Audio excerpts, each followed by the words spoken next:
네, 지금부터는 전 월간 조선 편집장 조갑재 TV 대표 모시고 관련 이야기 함께 나눠보겠습니다. 어서 오세요. 네, 안녕하세요. 네.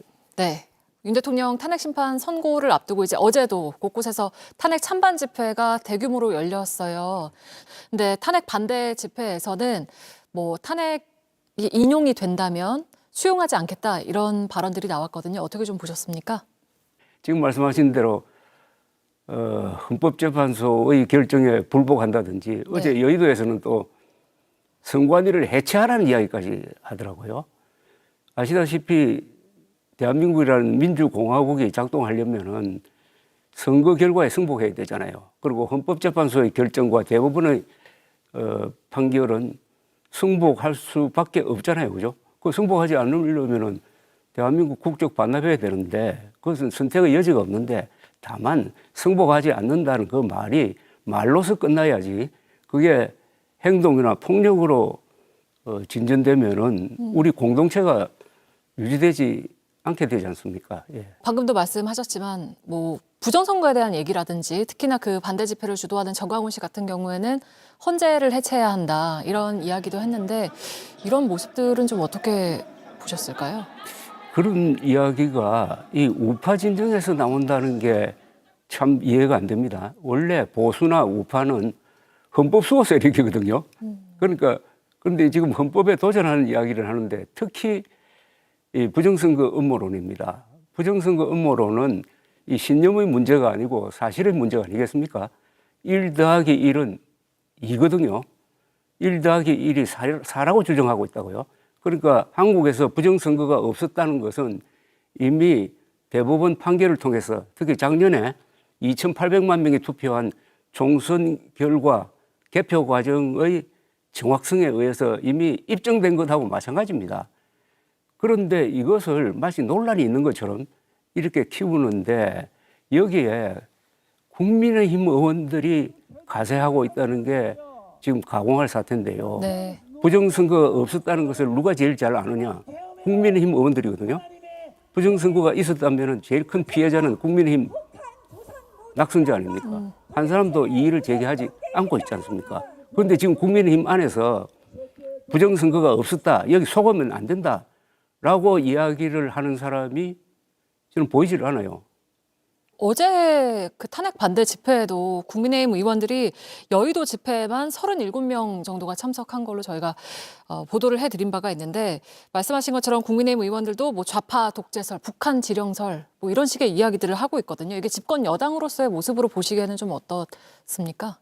헌법재판소에 대한 이 국민의힘의 공격은 좀 지나치다고 봅니다. 그리고 일부 언론도 그렇게 비판을 계속하고 있는데 제가 보기에는 헌법재판소의 지금까지의 심리 진행에서는 별 문제가 없었다고 봅니다. 다만 다른 외부적 요인에 의해서 뭐 문제가 제기되고 있는데 그동안 한 달여 진행된 그 헌법재판소 심리 과정을 저는 처음부터 끝까지 다 봤는데 네. 아주 공정하게 진행되었고 더구나 윤석열 대통령이 참여해가지고 적극적으로 자신의 변호를 했지 않습니까? 네, 네. 네. 그렇다면 그 결과에 승복을 해야 되는데 윤석열 대통령이 최종 변론에서 결정에 승복한다는 말 한마디를 안 하더라고요. 그래서 어떻게 보면 이게 윤석열 대통령이 옥중에서 자기 지지 세력한테 계속 어떤 메시지를 보내고 있는 것 아니냐 하는 생각이 듭니다. 대통령으로서 해서는 안 될 일을 하고 있습니다. 지금. 잠깐 말씀하셨지만, 그러니까 윤 대통령이 계속해서 지지자들에게 메시지를 좀 보내는 걸로도 읽힌다고 하셨는데 예. 실제로 서부지법 폭동 사태가 있기도 했잖아요. 그러니까 조금 뭐랄까 그렇게 격렬하게 번지는 모습에 대해서는 좀 어떻게 보셨을까요? 저는 그걸 물론 있어서는 안 될 일이 벌어졌는데 또 윤석열 대통령이 최종 진술에서 그 사람들을 겨냥해가지고 상당히 좀 위로하는 말씀을 하더라고요. 그리고 어제 광장에 모였던 이 우파 진영 사람들의 대부분이 부정선거 선동에 속아서 나온 사람들이거든요. 이 책임을 어떻게 지느냐는 거죠. 그래서 저는 최종 그 변론에서 요 한마디는 했어야 되지 않느냐. 부정선거를 나도 믿었지만은 이게 사실이 아니더라. 미안하게 됐다. 여기에 더 이상 연연하지 말라. 이런 말은 할 줄 알았어요. 그러니까 탄핵 심판 그 지금까지의 과정에서 윤 대통령이 보인 모습들은 어떻게 좀 평가를 하실까요? 윤석열 대통령과 그 변호인들은 전략 전술을 완전히 잘못 세웠다고 봅니다. 거기서 유리한 변론이나 증언이 없었고 오히려 자신이 헌법을 위반했다는 것을 스스로 자백하는 장면이 몇 개가 있었어요. 윤석열 대통령이 이렇게 이야기했습니다. 김용현 장관을 시켜가지고 선관위에 계엄군을 보냈다. 잘 아시다시피 선관위는 헌법재판소와 마찬가지로 독립된 헌법기관 아닙니까? 거기에 계엄군을 보내면 안 되는 거예요. 그런데 윤석열 대통령이 헌법과 계엄법에 대해서 몰라요. 나는 이게 제일 놀라운 사실이었습니다. 탄핵이 이제 8대 0으로 인용이 될 거라고 예상을 하셨는데 그렇게 보시는 근거를 좀 들어볼 수 있을까요? 그건 뭐 작년 12월 3일 세계가 보고 모든 국민들이 봤습니다. 네. 바로 그게 탄핵 사유 아닙니까? 탄핵 사유라는 게 전시 사변에 준하는 비상사태에 저음하여 군대를 동원해 가지고 질서를 유지하기 위해서 선포하는 것 아닙니까? 네. 만약 윤석열 대통령에게 파면을 선고하지 않으려면은 네.